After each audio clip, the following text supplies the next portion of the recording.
Hello y'all, God bless. This is our last chapter of Luke, chapter 24 of 24. If there's another book y'all would love for me to cover, please feel free to let me know in the comments.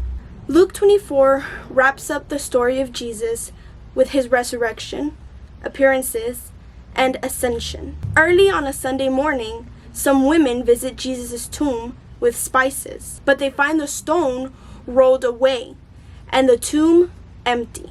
Angels appear and tell them Jesus has risen. The women rush back to tell the disciples, but most of them doubt it, except Peter, who runs to the tomb to see for himself. Later, two followers of Jesus are walking to a village called Emmaus, discussing everything that happened.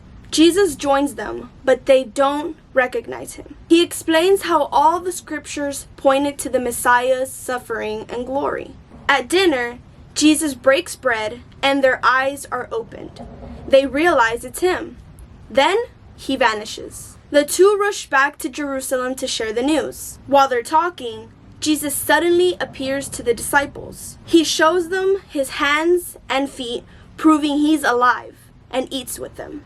Jesus explains how his life, death, and resurrection fulfill the scriptures and commissions them to spread his message to all nations. Finally, Jesus leads his disciples to Bethany, blesses them, and ascends into heaven. The chapter ends with the disciples joyfully worshiping him and waiting in Jerusalem, ready to carry out his mission. It's a triumphant and hope-filled conclusion to the gospel.